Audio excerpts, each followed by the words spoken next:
Excellent. Thank you, Sarah. Welcome today to our webinar, What Do You Need to Know That For? How to Build Trusting Relationships with Teens and Young Adults.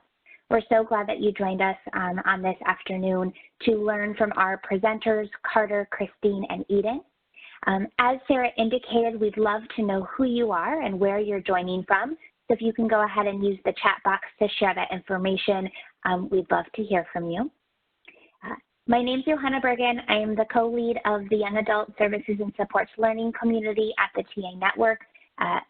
We offer ongoing monthly learning opportunities for all of those in the field who are working to improve outcomes for young adults of transition age, particularly those young adults who are navigating and receiving care from our mental health system. Our learning community is built up of a diverse group of individuals, including project directors of SAMHSA grants, evaluators, youth peers, parent peers, and many others who care about this population. We're glad that you're joining us here today. My co-host in all of this learning is Gwen White of the University of Maryland, Baltimore. Gwen, do you want to say hello to everyone? Oh, Gwen, I think you're on mute. I am on mute. Thank you, Johanna. I'm Gwen White, and I work at the TA Network as the Senior Advisor on Young Adult Services and Supports. And thank you all once again for spending part of your day with us. We are very much appreciative of learning together through Young Adult Services and Supports Learning Community. And I'm going to go ahead, and we're very privileged today, as Johanna said, to have our presenters with us. Please use the chat box. Johanna and I will be looking at that and responding, and you can talk to each other in the chat box. And I have been privileged to work with the three people who are presenters, and we are very privileged to have them with us. So, Johanna, unless there's something else, I'm going to turn it over to Carter. Let's just flip through one more slide, I think, and then Good. we'll get. Yay! Yes. Thank you. So we're all here today on this webinar hosted by the National TA Network for Children's Behavioral Health, operated by and coordinated through the University of Maryland, and funded through SAMHSA. And then, Carter, the next slide should be yours, and you can take it away. Thank you very much. The reason why we picked the title, Why Do You Need to Know That For, is because when our sites were collecting data from young adults, that is often the response that they got. So this presentation is to kind of address that. But first I want to let you know who we are. I'm Carter Pratt. I'm a project director at the University of Massachusetts Medical School. We also have Christine with us, who's the director of the Impact Center, one of the access centers that's out in Springfield, Mass.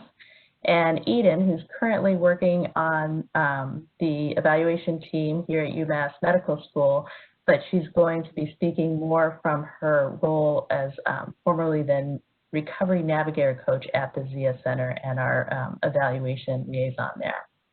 So that's who we are. And what we're going to be talking about is about a project that we're all working on. That's interesting. I have a little thing pop up here. I can't see the whole slide. Isn't that interesting? Okay, hold on. That's called Transitional Age Youth and Young Adults, the TSAI project. And this is a SAMHSA-funded project through the System of Care Cooperative Agreement.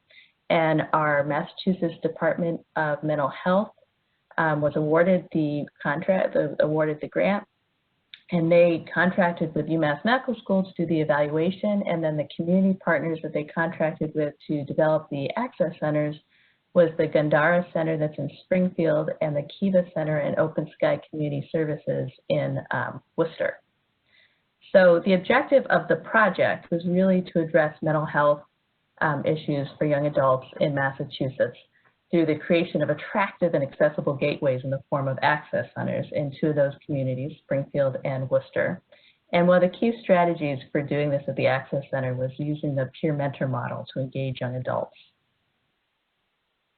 And then specifically the learning objectives for this presentation is to talk about the strategies that we use to really build a trusting relationship to enhance the evaluation, both at sort of a higher level between the evaluation staff and the state funders and the center staff, so that there was real sort of buy-in about the data collection. People could see the value in it, and also to really create like a co-ownership around the evaluation at that level. And then we're going to spend more time today, Christine and Eden are going to spend more time talking about what that looked like at the site level, engaging the community in the data collection. And it's really, you know, we found it very important to have both levels, because if you don't have buy-in and a sense of mutual ownership and understanding of the value at the higher level, then that's not going to translate down into the site level. So what sort of data are we talking about? For this project, we collected the National Outcome Measure NOMS, which some of you may be familiar with. It's a tool that SAMHSA requires of a lot of its grantees, and it collects information on demographics, baseline information, as well as outcome data. We also developed our own database to answer some more specific questions that we had and the project had about what domains they were working on and progress towards that. And we did this through REDCap, which is a data capture web-based application that was developed by Vanderbilt University. And it allows you to create databases and projects. And one of the reasons that we use it, it's very highly secure and it's HIPAA compliant. And the other thing that we collected was utilization data, and we did this through sign-in sheets, which you'll see a video of someone using one later on. But basically, when a young adult came into the community, they would sign in and they would indicate what they were there for that particular day. As COVID has affected us, and it's not a physical door that people are walking through, we've worked with the sites to come up with more of a virtual form that we can collect that same sort of information, also using REDCap. So some of the challenges around data collection for this particular project. One is, initially it didn't feel like the data collection model and the service model that we're using were in conjunction, because really the service model was really based on an adult peer mentoring, which is in Massachusetts, peer support practices is based on the belief of mutuality, where the collection of data can really feel one-sided to people. It was also asking young adults to reveal what can feel like very sensitive information very early on in a relationship, which felt like could be detrimental to building that trust. And finally, in some of the situations, like young adults might not have had great prior experience with data collection or how data was used. So we had to overcome those challenges. In addition, the different agencies we worked at had very different cultures around data collection. One was more of a culture where they'd done a lot of behavioral health work and had to do a lot of documentation in order to be funded for the work that they were doing, whereas the other one was much more of a consumer-based model, which kind of tried to steer away from data collection.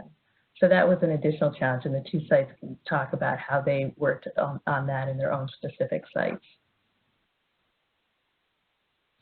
So how did we do it at sort of the state evaluator site level is really the primary tool that we use to sort of build our trusting relationship and sort of evoke sort of co-ownership and see the value in evaluation was through an evaluation subcommittee, which we started very early on. And it included both the evaluation staff at the medical school, as well as the members of the Department of Mental Health that were working on the project, including a young adult liaison, as well as staff members at the centers. And very importantly, this also include peer mentors who are doing that direct one-on-one work and who are collecting some of the data from community members. And this, the purpose of this one was to work together to identify the domains of change that the sites were interested in and the state was interested in seeing. It was a very iterative process as the sites developed more precision around their model, so too was the evaluation sort of designed to sort of capture what they were identifying. And it also was a way of developing a mutual understanding of, okay, what are we collecting? Why are we collecting? Why is it important? How do we want to use the information? What would be helpful for us in developing sustainability moving forward? And in addition, the monthly meetings, we also looked at the data that was being collected, so it gave us a chance to kind of look at how the data collection was going, what's working well, what's not working well, what are one site maybe achieving really high on and then others not, and then that would start a discussion about, well, what are you guys doing, can we also try doing it? So it really sort of helped open up a dialogue too about service delivery, not just around the data. So I am now going to hand it over to Christine, and she can talk a little bit more about what is an access center. So hi, thank you for being with us today. So what are access centers? And I'm not sure if all around the nation there's access centers, but here in Massachusetts, we're lucky enough to have a few. And today we'll be talking about the Impact Center and the CS Center and a lot of the work we've done together with UMass. But access centers are for young adults, created by young adults.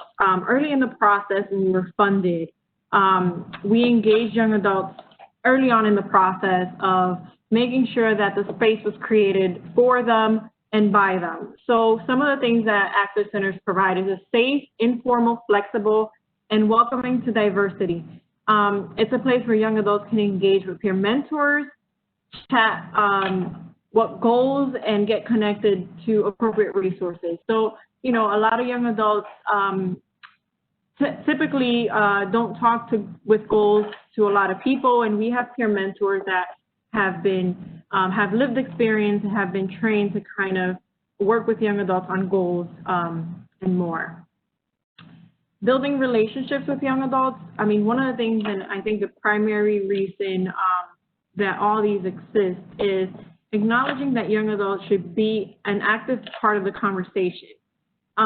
Recognizing that their voice is heard and what's happening to them is happening now. Throughout this data collection process, we also need to understand that they're a being who has values, opinions, and thoughts right now that if they were adults in training, I think we would all be adults in training for a very long time because that's, you know, you're never in any season doing the right thing at the right time. So we want to make sure that those young adults are heard and are encouraged during their coming into the space. The Impact Center. So this is the Impact Center. As you can see, is very young adult friendly. And later on, you'll see some pictures of the Zia Center. But the access centers are typically friendly, welcoming, open to young adults. And then we have teams of peer mentors that are also very peer near age and are cool to talk to, as young adults would say. So why should we engage young adults?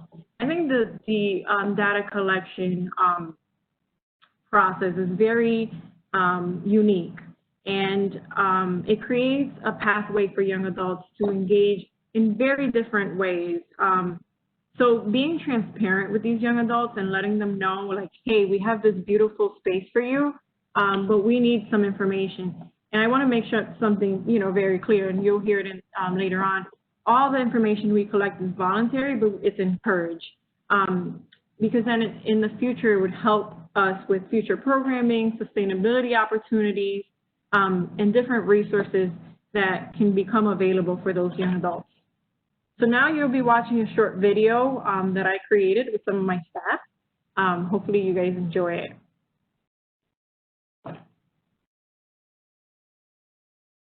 Hopefully it works. All right, we're going to go ahead and show the video. If for any reason the video does not work, we'll absolutely send it out to everyone who's joined us today so they can watch it. So thank you. Perfect, thank you. For understanding.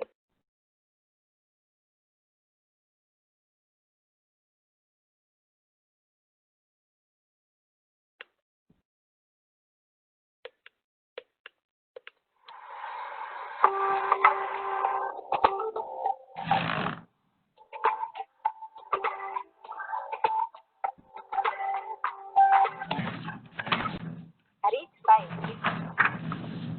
for each young adult, all data collected is voluntary but encouraged.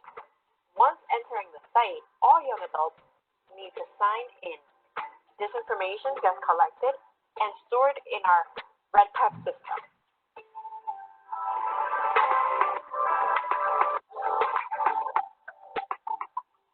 Another tool to collect data is through NOMS. NOMS is completed voluntarily by young adults. We present it in a way for them to understand the importance, but they still can decide if they want to do it or not.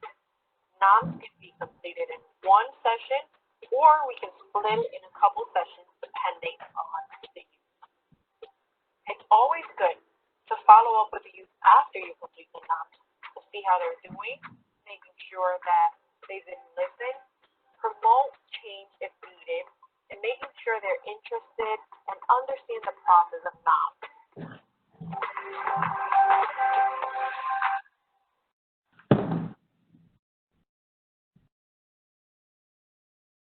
So I hope you guys enjoy that short video. We wanted to kind of break it up and change it up a little bit. But one of the main reasons, and NOMS, this was prior COVID. After COVID, things have changed, and Eden will be talking more about what they've done and what Z has done and what kind of impacts that are implemented.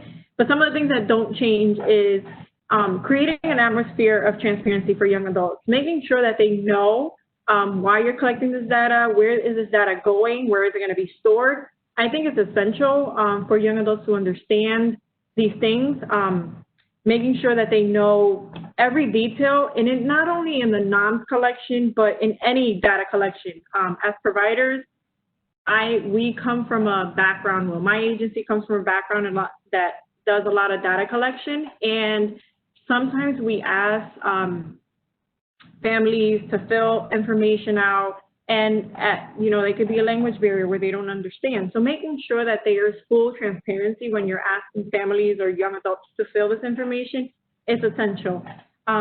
Building interest, I think that, like I said, explaining, making sure that they know, okay, we have this beautiful space, and we want to make sure that maybe potentially we could sustain it for longer, and building that interest of there's hope of keeping this beautiful space, promoting change. So one of the things that I've learned through working with youth is that sometimes they go and fill out applications, or they don't know how to fill out applications.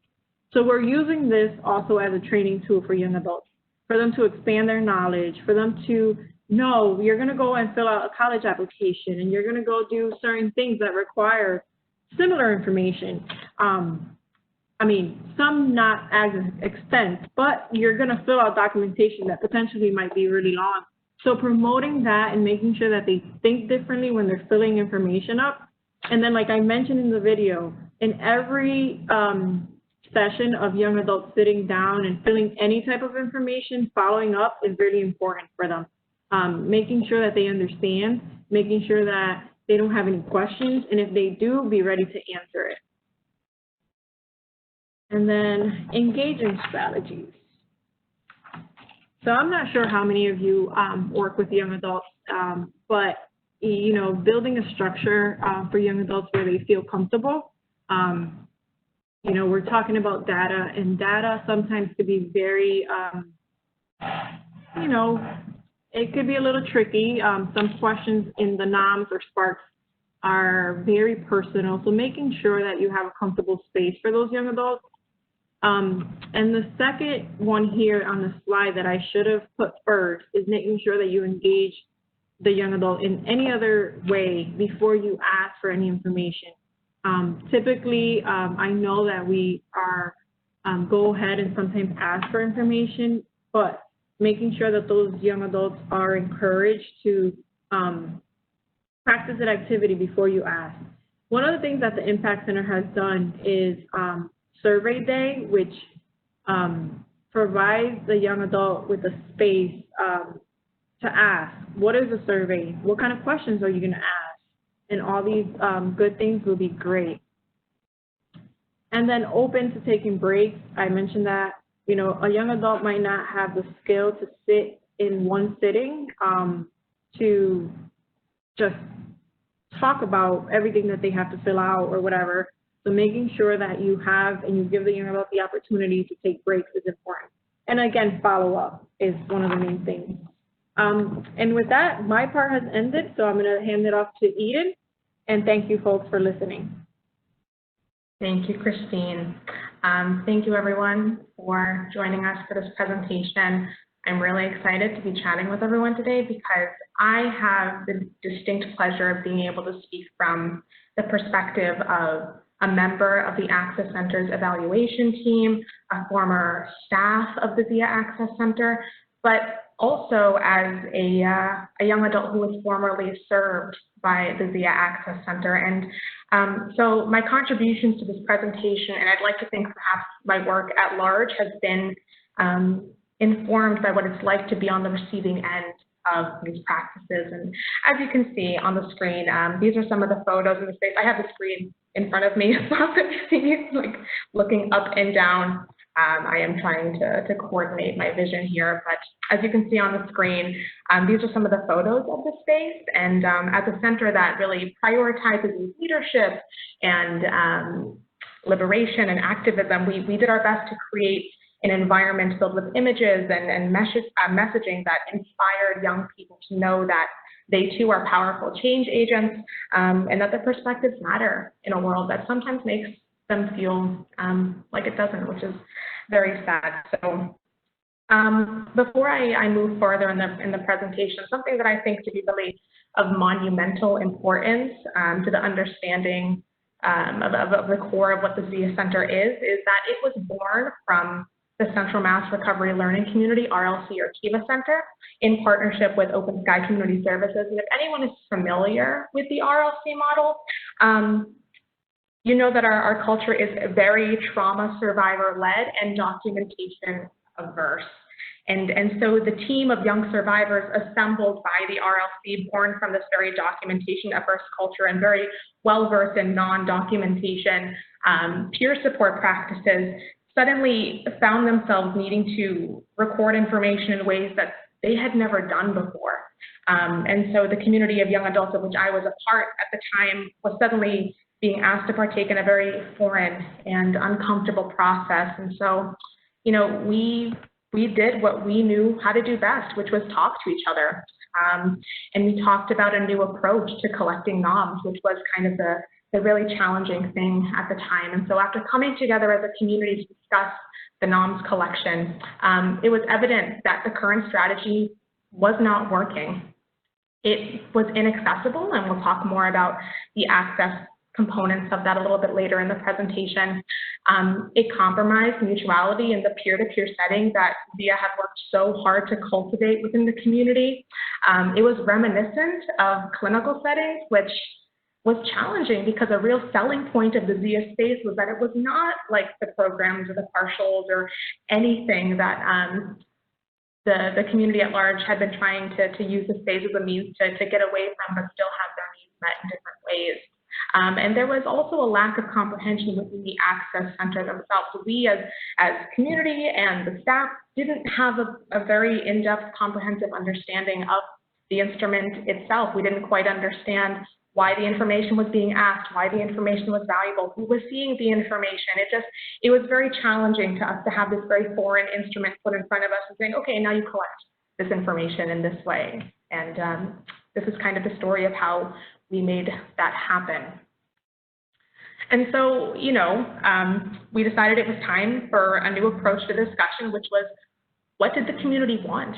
And one thing was they wanted privacy. They wanted no more one-sided interviewing that compromised the integrity of the mutual peer-to-peer relationships that we had cultivated in the space. They also expressed that they wanted better access, which in our space embodied itself as online access on any device at any time at a young adult's convenience.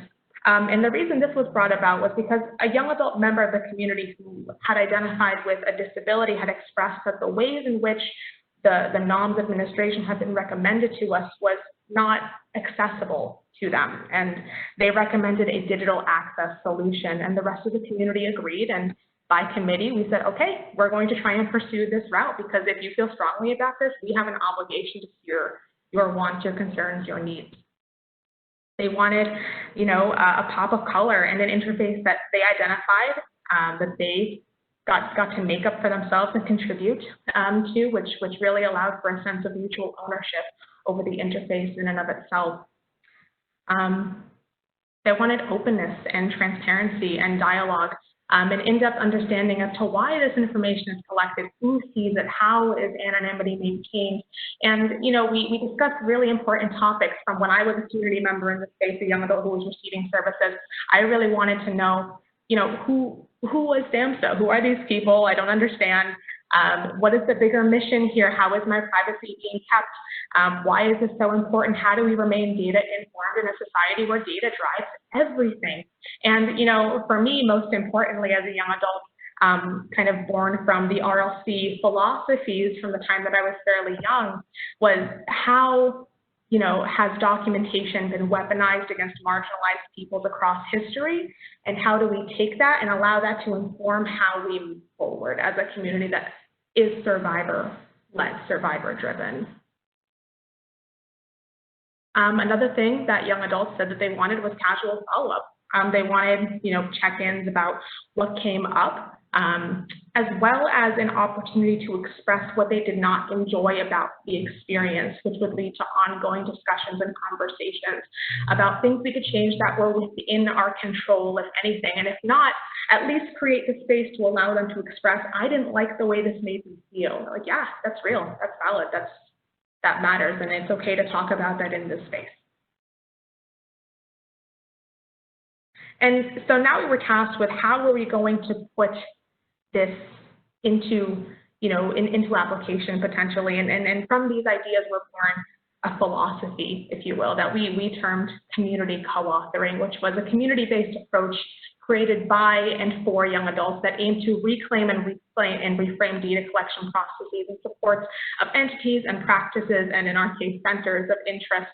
That was built on two key principles from the ideas that we had constructed in prior conversations, and those things were transparency and co-creation. And putting those things in application, putting those things in motion, included, you know, creating things like an intake site, which was a site dedicated to explaining each step of the process in accessible language with links and reminders, that was created by and for the community, and is still maintained by and for the community at large.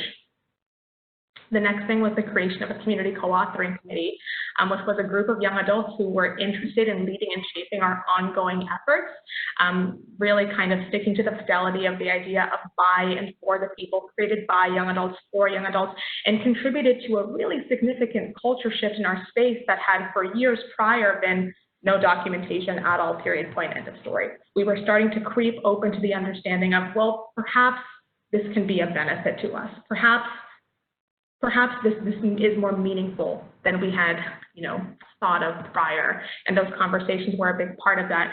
And these data-informed dialogues held by the committee and by people in the community at large, casually and formally, which were organized sessions that spoke to prevalent topics in the data collection process and revisited some of those questions that young adults thought were really interesting. Why is information so powerful? How do we reclaim information and data collection for our community's benefit? How do we ensure that big systems are not the only beneficiaries of our information? How do we get some benefit out of this? How do we have some mutual ownership over this process?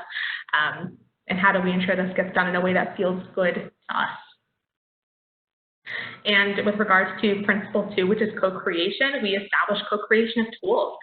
When possible and applicable, young adults were involved in collaborative efforts on the tools themselves, whether that was surveys or questionnaire design, objectives, phrasing, order. And something that is really important to note about co-creation is that co-creation for tools can be implemented in the pre-validation process of a survey, but already validated or widely implemented tools such as the NOMS cannot be adjusted in these ways. However, co-creation can still be observed with co-creation of interfaces, which is, you know, for the co-creation of the platforms on which the tools and instruments are interacted with. So function, whether that's drop-down, multi-select, font size of text, size of graphics, the aesthetic, the colors, the graphics, the visuals. And this allows for, you know, when there is something, then when there is a tool that cannot be co-created, there is at least some semblance of co-creation that can occur that will allow for a young adult to feel as though I had some contribution in this process. I have some sense of mutual ownership over this, and I get to take back some of that control. This is no longer something being done onto me, but something that is happening with me. And as a young adult in the space, this is very much how I felt. I was invited to the table for the first time in a way that I hadn't been before, and that was really, really meaningful. And we found that, maintaining transparency and co-creation contributed to this sense of mutual ownership, and that ultimately resulted in some pretty substantial change that I think Carter can speak to a bit better than I can.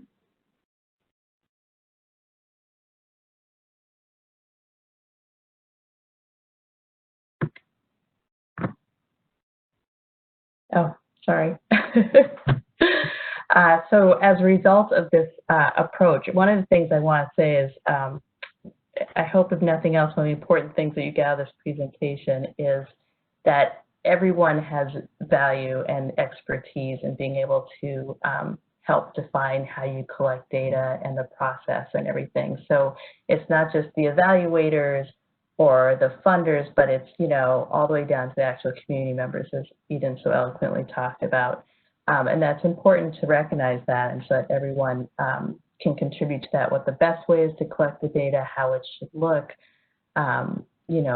being transparent about all that stuff goes across everybody.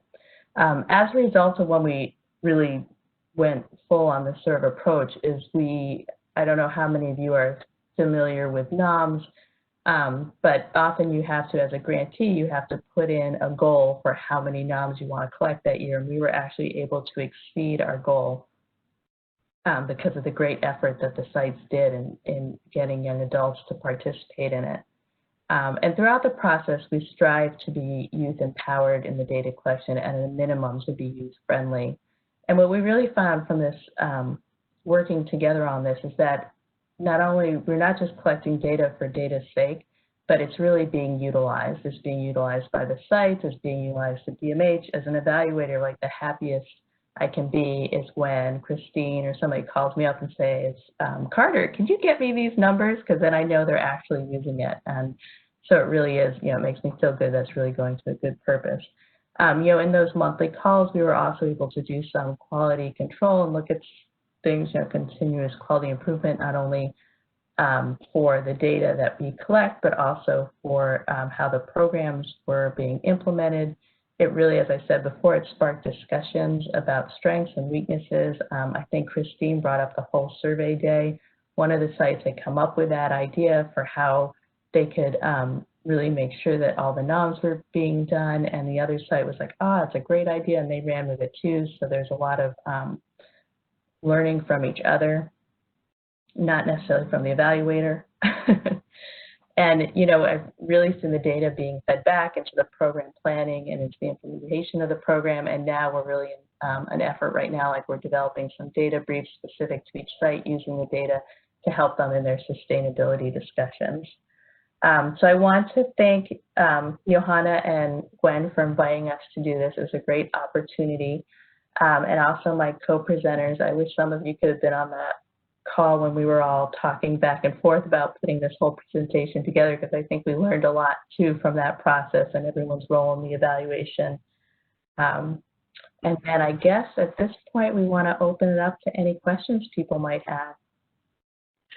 And thank you to the three of you. And yes, please, you can put your questions in the chat box. And I like this question, Eden, Christine, and Carter, that you have for us. What have other groups done to build relationships and involve other adults or involve young adults? Maybe while we're waiting for people to use the chat box, a curiosity question from me. I loved, Christine, when you said some things don't change. I think that's always a wonderful reminder for us in this time of social distancing. I'm curious about maybe some things that have changed and how the three of you have been approaching the data collection. And you'll have to take yourselves off mute. So one of the things that for the Impact Center has changed, typically we used to do a lot of the data collection in a paper form. Obviously, our sites are not open, and we are doing a lot of virtual engagement. So we worked really hard with both Carter and Eden to move all that paper documentation into a virtual site, which is RedCap. And it's been really successful, I think, for now, because, you know, it's easier for the staff. It's easier to track. You don't lose paper. So it's been really successful, and it's been a really good learning curve for us. Thank you, Christine. And we're looking for people in the chat box to tell us what some of your thoughts, curiosities, comments are.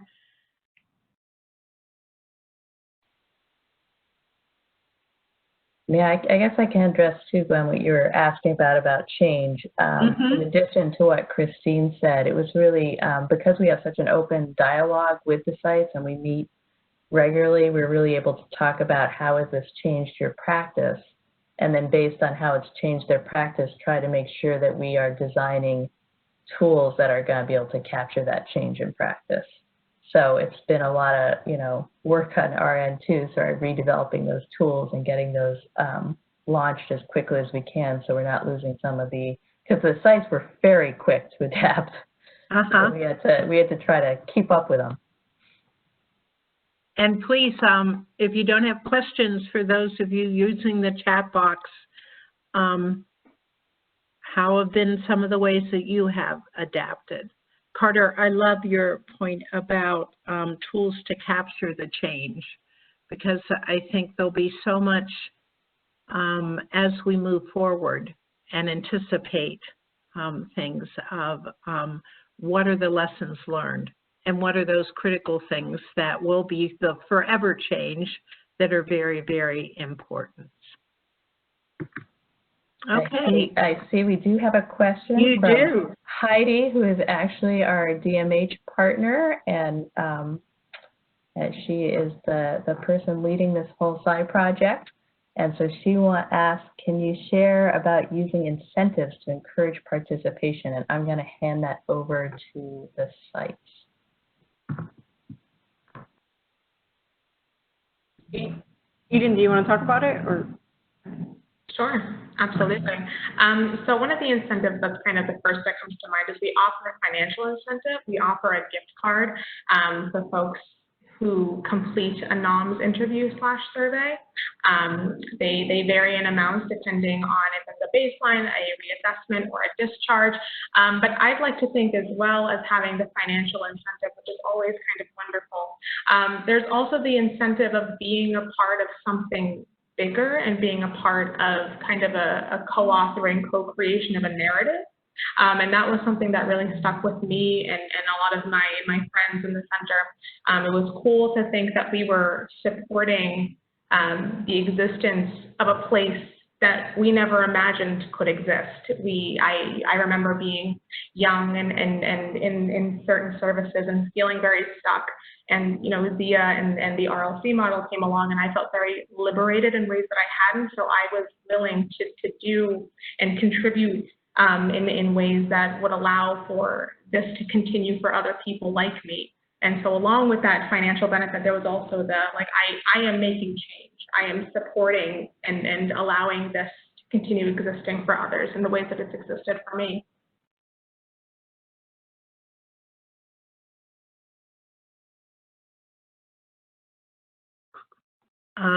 Christine, did you have anything to add to that in terms of incentives? No, she said it perfectly.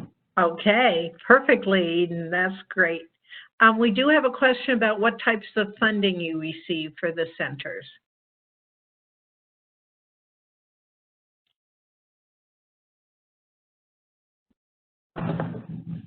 So Heidi Holland is kind of the DMH program director, and the funding comes through SAMHSA. I don't know how to put it in the right term, Heidi, so you might want to write it in the chat box. It comes from SAMHSA through DMH, and then it funds the program. So I hope I said something right around there. I'm not sure if Eden or Carter can add to that. Sure. Yeah, it's the SAI System of Care Cooperative Agreement funded by SAMHSA with support from DMH, the Gandara Center, Kiva Centers of the Recovery Learning Community, and Open Sky Community Services. And Heidi, and you can correct that if that was phrased incorrectly. That sounded better than mine, Eden, so you're good.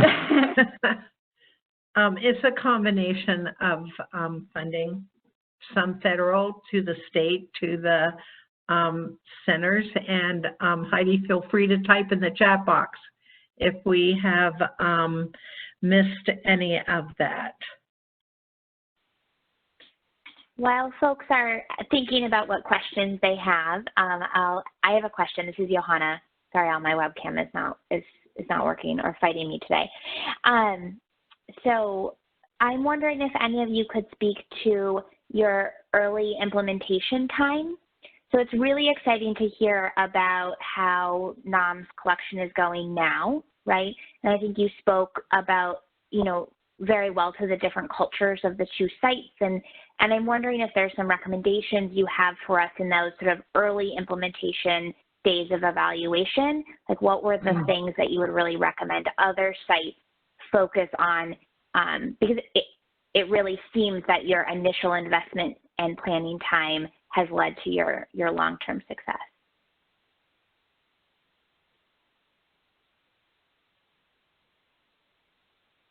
I would say involve young adults from the get-go if possible. They are your key stakeholder in ensuring that evaluation practices are upheld. Without their buy-in, evaluation or self-reported outcomes are not going to be self-reported. So if possible, create evaluation strategies with them so that they are youth-empowered and, as Carter had phrased, at least youth-friendly. I think to add to what Eden said, I think understanding the process is early on. So if you have people like Carter and like Eden who are very familiar with the process, making sure that you and your team understand, making sure that you relay that message to youth, being transparent. If there's youth that want to meet Carter, they're welcome to, because I think early on, like Eden said, involving youth and making sure that they understand the process it's key to the success for long term. I think one of you had mentioned, I wrote down ways to create mutual ownership. And I heard both of you nodding to that. Young adults as partners and that idea of owning the data. Carter, do you have thoughts about that? Sorry, I was photobombed by my husband earlier. This is what happens when you work from home, right? What I was going to say is I think it's important from an evaluation perspective too is these projects were startup projects, so it's not like from day one we knew exactly what they were going to do or exactly what they were going to focus on. So taking the time early on to talk to the projects and learn about them and come up together with what are the domains that we want to measure so it's meaningful for them too, and you're not just imposing your understanding or some other understanding on what they're supposed to be doing, because they are creating the programs, and then being fluid enough that as implementation starts and there might be changes that you can go with that flow. So I think that's very important. That's great. And Carter, you're sort of reading my mind a little bit in terms of where my next curiosity question is about that fluidity, right? And you spoke a few moments ago particularly about the reality of the pandemic and that's changing the nature of programming. You guys have spoken about it a little bit. I'm wondering, I'm not an evaluator, right? I'm the first to admit that. I'm wondering if you have like a specific example of some way that your work has had to change since the stay-at-home experiences have started that could help us understand how fluid you really are being in matching evaluation to program. Yeah, I would say that Eden and I speak to the sites at least once per week about what's going on. There's a lot of communication. So a lot of it's asking them, how are you developing services, and then talking to them about, well, would this work to be able to capture it? Because, so it's a real dialogue between the two of us to make sure that we're capturing the new services that they're providing. And then checking in and seeing how it's working. We always check in and say, okay, is it working? Is it not? What do we need to change? I hope that answers your question. I don't know, you guys want to add anything to that? I think the ongoing communication is great. I think it helps us tell Carter and Eden, like, this is what's working and this is what's not, and we adjust. So I think constant adjustment is going to happen throughout. I think even moving slightly beyond evaluation to an extent is acknowledging that the sites themselves have gone completely virtual. And I want to stress how amazing that is. The site leadership has really, really gone above and beyond and have continued to offer support to young adults in ways that are meaningful and continuing to engage with young adults. And on the evaluation side, figuring out, how do we capture this story? How do we ensure that these evaluation practices are comparable to evaluation practices that happen, in a physical domain? And so acknowledging that it's incredible what the sites have been able to do in regards to supporting young adults in an ongoing way throughout a global pandemic, and also how do we ensure that, the integrity of the evaluation process still stands? I'm going to say, go ahead, sorry, Carter. Well, I was just going to ask you if you could comment about how it's actually offered an opportunity to re-engage. Yeah, so when I mentioned how important it is, it's obviously their choice to fill out the information, right? But in reality, if they fill it out during this pandemic, we've had the opportunity to call everyone who's ever given us their phone number to see how they're doing. So it's given us that extra opportunity to re-engage some youth. Some youth actually re-engage by saying, no one has called me. No one has even asked how I'm doing. And obviously their parents and everyone else in their home is going through the same thing. So it's given the opportunity for some to re-engage, which has been successful. And then they've stayed re-engaged, so they participate in multiple groups. They call my peer mentors, which has been really a success. I also want to mention, I think someone early on asked something about cultural differences and how does that play. In Springfield, we have a lot of Hispanic, Latinx community. And for us, and I think the way our team asked for some of this information has been portrayed very, it's been very open. Young adults are pretty open to sharing some of the information.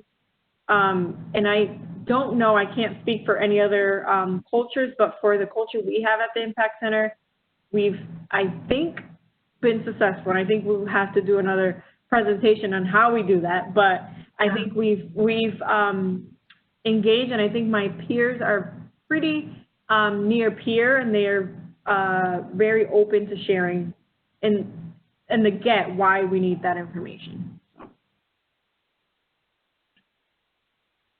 Carter and Eden, any thoughts on culture and how it plays a role in building trust or in the data collection? What have your experiences been? I'm going to defer to Eden on this one, since she's the one collecting it more directly. I think from the site level, in the ZIA space, we primarily served a population identified as LGBTQ. And something really interesting about that population is that kind of across history, folks who had, identified as LGBT had, challenging issues with documentation, and that's kind of a really challenging part of queer history at large. And so being very mindful of that as a space that, serves queer youth, that also documents, inviting them to the table once more, and then acknowledging that this has been a challenging aspect in this culture's history at large. And just once again inviting young folks to the table and asking for them to kind of be in the driver's seat in all things with regards to evaluation and documentation at large. And thank you very much, Eden. And Christine, and you're right, that's probably another webinar of how the culture has impacted that. We have a question about how young adults come to the center. Is it referral only? Is it open door? It's open door, it's walk-in. Obviously, if the young adults are being referred by, you know, their therapist or whatever, it's open door. They have the opportunity to come and check it out and say if they want or they don't. The first thing we do when they come in our doors is give them a tour and explain what we do, what services we can offer, and then they can stay and, you know, kind of check it out, see what benefits them, or they can come back another day. So it's very flexible, and it's an open door for us. And I would just add to that, or Christine, you might want to talk a little bit about all the initial outreach that you guys did in education, because you guys did a ton of it, like you had some very creative stuff like the basketball. So engaging young adults and believing in what we do is one thing. So we've had basketball tournaments. We do a yearly Friendsgiving, which we do a Thanksgiving celebration or dinner where community members donate food for those young adults that are participating in that. We've done multiple celebrations throughout the year to make sure that those young adults engage in services, also community members, so community providers, for them to know who we are, what we do, so people know, and then they can tell you, hey, you can go there and they can, you know, help you out with your resume building, or, you know, you can play video games with one of the peer mentors and get to know them and share what you're sharing with us. So we do a lot of different things, and I wish that at some point whoever's interested could come and visit. Yeah, I would say they also, in the sign-in sheet, the providers actually sign in too, and a lot of providers actually bring a young adult with them to the center for the first time. And Eden, do you want to talk a little bit about Zia's outreach? Because they've done some really creative stuff as well. Absolutely. Yeah, there have been numerous outreach endeavors facilitated by the Zia team and Zia staff. And as a low barrier access center with limited barriers for someone to come into the space as an open space for the community, there were numerous means by which, you know, the team was able to outreach in schools and through different partner organizations such as Safe Homes, which is another queer-friendly organization that serves youth in the Worcester area. They went to go speak to schools. We had a queer gathering. There were lots of different outreach endeavors that happened. I think, you know, I think Vesper might be on here watching, so if Beth wants to type into the chat and offer some more information, Vesper's the director of Zia, that you'd like us to share and know about for Zia, that's also doable. Okay, I think we have time for probably one more question in the chat box. Or as Eden has invited some of her peers to share in the chat box, please do that. I do think we're in a time of before, now, and forever. And in addition to hearing all the wonderful ways in which you involved young adult voice in learning about what works, what doesn't work, and all those important things. I like the tracking of what is working now also, and that may lead to a forever change, and that is good. Johanna, any other questions you have? If not, I'll tell people about our next opportunities. I guess my last question would be to Eden and Carter and Christine. Is there anything that you really want to say to our participants in wrap up? Carter, you had a good one in the midst of the presentation of the one thing you wanted to take away, but I want to offer final words to you all before we invite participants to the next activities. I guess I'll just reiterate what I said before, now that you reminded me of it, Johanna, which is that everyone has valuable expertise to contribute in developing the data collection and collecting data. And I'll pass it on to Christine and Eden.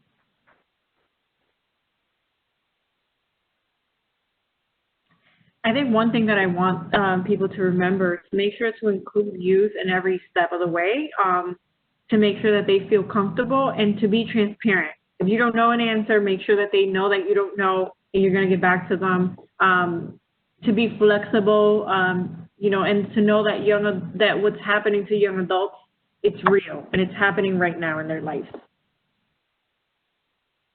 And I would just reemphasize exactly what Carter and Christine had just said. Involve young adults. They have the expertise to inform the process, and allow for flexibility to happen, because the most amazing ideas can come from a young person who says, what if we do it this way instead, because I didn't like the way this way made me feel. And you go, oh, okay, maybe this will be more effective. And sometimes it is. And that's really important. Perfect. Can I just say that's why we hired Eden? For exactly those reasons. Yeah. Yeah, that's wonderful. So everyone has information, transparency, and how important it is to listen to ideas as people have them, all the stakeholders. So thank you all very, very much. Eden, Carter, and Christine have worked very hard to spend this hour with us, and we so appreciate the expertise and the time. Thank you. And then, oh, we have something in the chat box I hadn't seen. Oh, from Vesper, young adults are survivors in the context of a power over adult-run society where information can and has been used against them. Thank you very much. And they add, community co-authoring minimizes harm in the evaluation process. That's a very nice way to end. Thank you, Vesper. The Young Adult Services and Supports Learning Community has a chat function if you go on the platform, so please use that. Johanna and I can also pass on thoughts, ideas into that space, so we'd love to continue to hear that.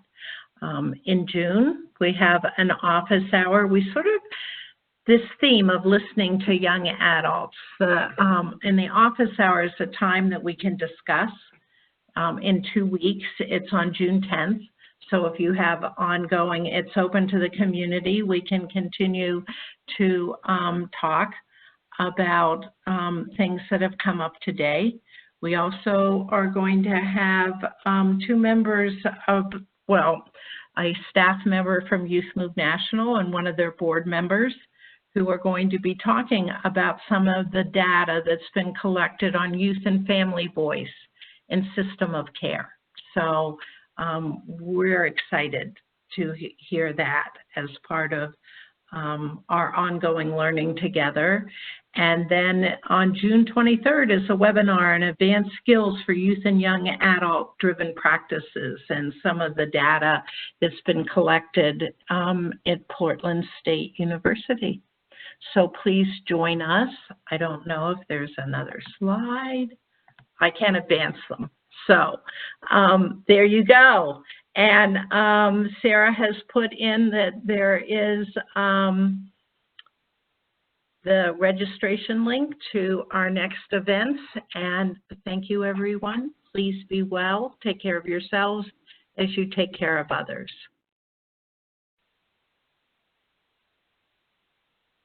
Awesome. Thank you, Eden, Carter, and Christine. Thanks, everyone, for joining us.